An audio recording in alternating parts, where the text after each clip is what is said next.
Solo. That was completely stupid and contrived. You didn't need a reason to give him the name Han Solo. I mean, that's just one of the many problems. So, if someone like Ron Howard, who, again, he's got an incredible talent in his own right, but if he couldn't save Solo, things were bad.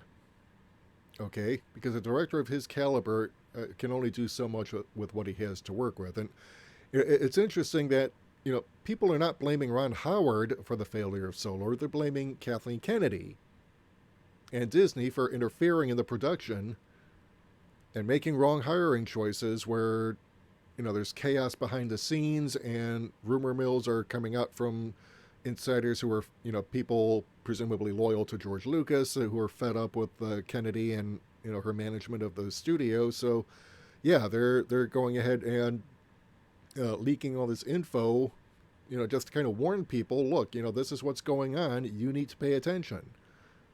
And so far, all the leaks about The Rise of Skywalker have proven true.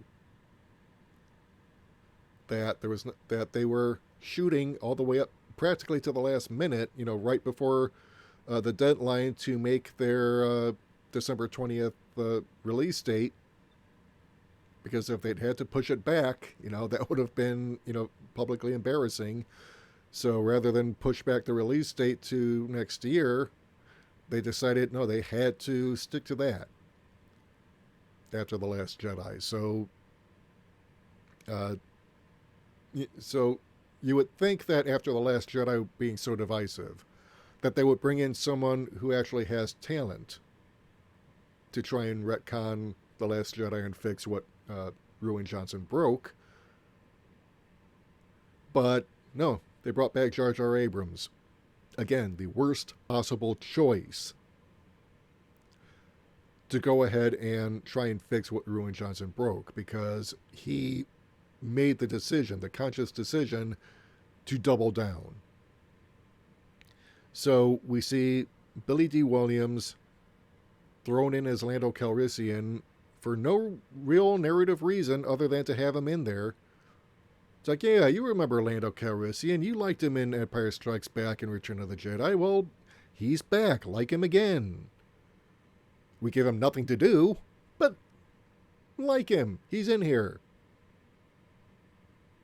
It's like, oh, you remember Palpatine. You liked him as a big bad in the original trilogy.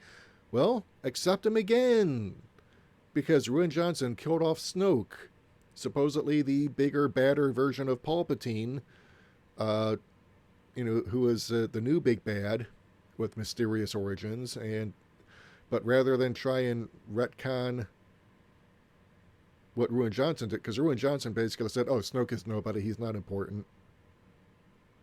Fuck him and fuck you for even thinking that you could come up with because Ruin Johnson, he loves to troll people on Twitter.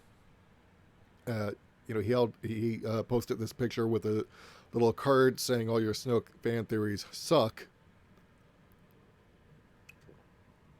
because that's the kind of troll he is. He loves to troll people and toss out insults and act like a child.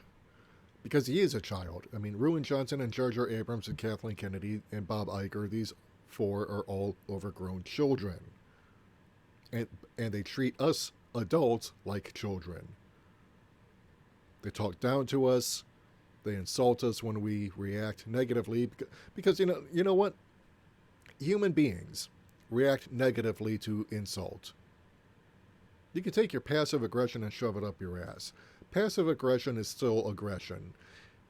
Passive aggression is used by narcissists to attack you as a person, as an individual, or as a group. And then when you react to aggression, because again, passive aggression is still aggression, and people react negatively to aggression, whether it's passive or active. They react strongly, they react negatively. And so when you get that inevitable negative reaction to that passive aggression, then the narcissists, act all wounded, and it's, oh, you're attacking us, you're misogynist, racist man babies, living in your parents' basement or whatever. You're the reason why the movies have failed, It's not us. It's not our ideas. We had the bestest ideas ever. We're too clever to use traditional storytelling tools. We're just going to do bad fan fiction. No, actually, no. It's not even fan fiction because fan fiction is written by fans. People who actually love the material they're writing their fiction for. And these people are not fans. They actually despise the original source material that they're working with. Jar Jar Abrams. I don't. If you ever attend a panel where you've got someone like, say, Martin Scorsese or Peter Weller or Mark Hamill or George Lucas, you practically cannot get them to shut up about all the movies and TV shows and other influences that they loved that made it into their films. You can't get them to stop talking about this stuff. Jar Jar Abrams, if you ever attend a panel that he's on, does he even talk about anything that has influenced him? If he does, how does he discuss it? Because I get the impression that this boy doesn't even like movies or television. I don't think he even likes visual media. I don't think he reads. I mean, he knows how to, but I don't think he even... if he has any kind of library of books at all, it's probably a lot of stuff that's shallow and one-dimensional, or if there is anything of substance, he's never actually read it. He just has it on there on his shelf to look good, but he doesn't actually read it. He doesn't know anything about what's between the covers. He couldn't tell you anything about the contents because he doesn't actually read it. And when it comes to film and television, you can tell he doesn't... I mean, this is a boy who actually went on Jon Stewart's show, the Daily Show with Jon Stewart, in 2009, promoting his Star Trek reboot, and said, I didn't like Star Trek. I thought it was too cerebral. So the implication is that he's too dumb to appreciate Star Trek, which has been described as Wagon Train to the Stars. I mean, yeah, it's a science fiction, but it's Wagon Train to the Stars. How deep is it going to be? So, but if he thinks that's too cerebral, so basically he's saying that he had to dumb Star Trek down to his level before he could make a movie that he would be satisfied with. And again, the Star Trek reboot and Into Darkness, its immediate follow-up, breakneck pacing, so because again, you can't be allowed to stop and think about what you're seeing, because if you had to stop and think, you would realize you're being insulted and you would walk out. So you can't give the audience time to think about anything. Just look, just react. Oh yeah, you liked Khan in the first Star Trek 2. Well, like him again, but we're going to put a twist on it. Instead of having him be portrayed by a Mexican to play an East Indian character, you're in Redface, he's played by a British guy who doesn't even bother to hide his Britishness. And then you have this plot contrivance where, he had surgery to alter his appearance because reasons. And so then when he says, my name is Khan, and it comes off sounding stupid because, again, the audience is being sold a product based on nostalgia pushing. And so, but it's also marketed to people who don't like Star Trek, don't care about Star Trek, probably never saw an episode of Star Trek like Jar Jar Abrams, except maybe, a 5-minute compilation video or something. But, it's like, if you're someone who's never seen a Star Trek movie before, or seen an episode of the original series, and you're walking in here and it's like, why is Benedict Cumberbatch talking like that? Because I have no idea who Khan is. Or what that's in reference to. Jar Jar Abrams it hopes, as a storyteller, he desperately hopes that nostalgia alone will get you to come into the movie theater and stick around long enough to accept whatever insult he throws to your intelligence. So why is it any surprise that he would do the same thing with The Force Awakens, or that he would triple down on all of that with The Rise of Skywalker, where you completely destroy everything that people loved about the original trilogies and nostalgia push. So yeah, never mind that Anakin Skywalker's lightsaber got broken in The Last Jedi. Well, it's back here without any explanation. So yeah, we'll just give you that back. And also, yeah, here's Leia's lightsaber, even though Abrams seems to have forgotten that he established that Leia never finished her training and so presumably never had a lightsaber. But no, Luke's Force Ghost appears and hands Daisy Ridley's Rey Leia's lightsaber, even though there's no reason she should have one. But because the plot demands it, it's there. Don't stop to think about how or why it's there. Just accept it and move on. So here's the thing. In the prequel trilogies, Palpatine spent the better part of 20 years setting himself up to slowly insinuate himself into power. Okay, he orchestrates a trade war between the Trade Federation and the Naboo and uses the fallout from that to maneuver himself into a no confidence vote in Chancellor Valorum, played by Terrence Stamp, who was in Superman 2. Terrific actor, by the way. So, he orchestrates events so that he can become Chancellor. And then he orchestrates events further 10 years down the line, where he has gone ahead and started the Clone Wars to weaken the Jedi, have them chasing after enemies and phantoms, while he consolidates all these powers and manipulates events so that he can gain the powers of an emperor before he's even emperor himself, so that by the time we get to Revenge of the Sith, he can finally drop all pretenses and create the Galactic Empire out of the collapse of the Old Republic and destroy the Jedi. This is a guy who plays the long game, and his defeat at the end of Return of the Jedi, comes from hubris. He has spent so long succeeding in his machinations and is so overconfident in his own abilities that he doesn't stop to think, except for maybe a brief momentary suspicion that maybe Darth Vader might be unreliable, but he's overconfident and thinks that he can foil whatever the others have planned. So he doesn't really see Darth Vader's betrayal coming,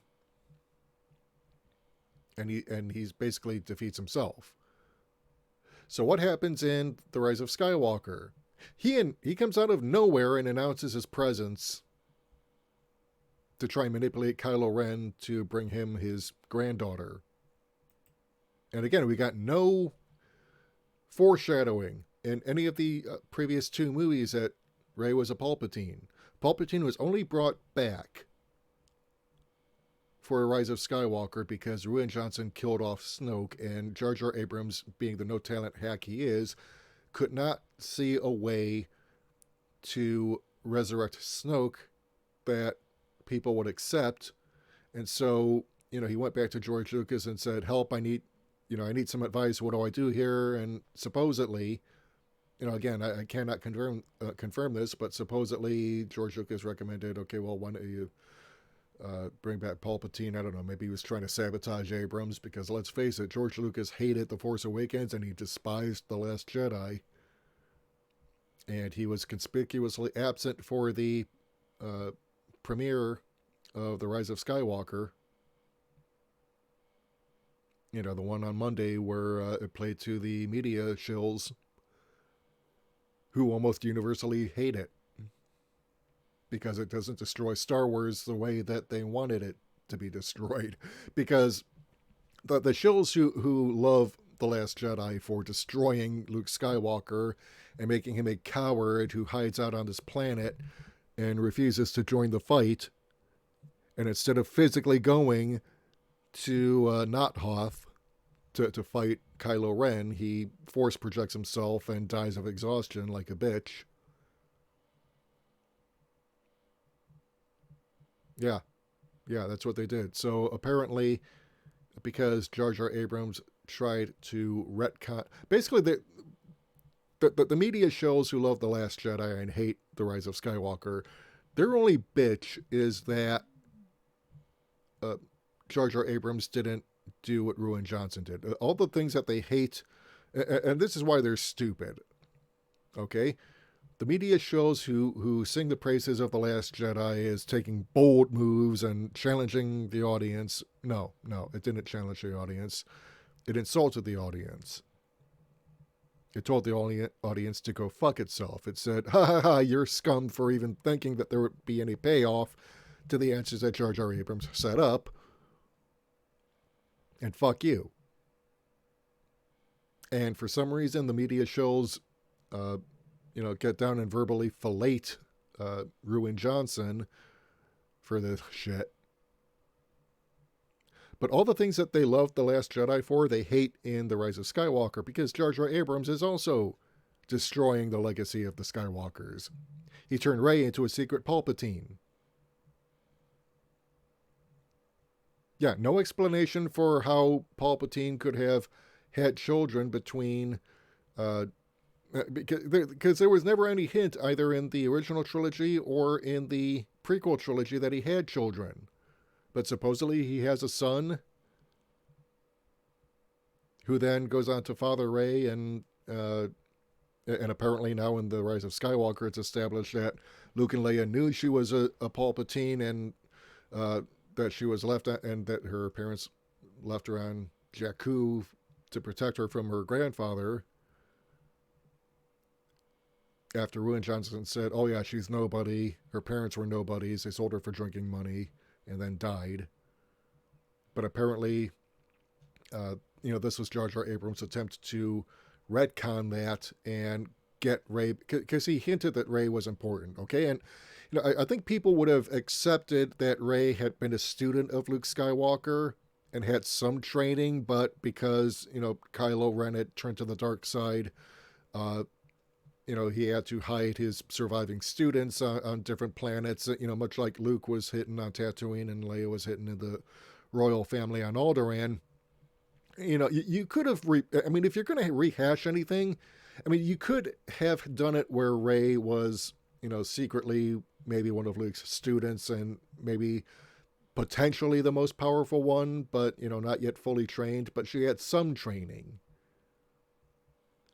and I suspect that's what Jar Jar Abrams originally intended, but then Ruin Johnson went ahead and tossed that out the window and said she was nobody, and because Disney can't uh, go ahead and retcon this adequately without undermining The Last Jedi and looking like they don't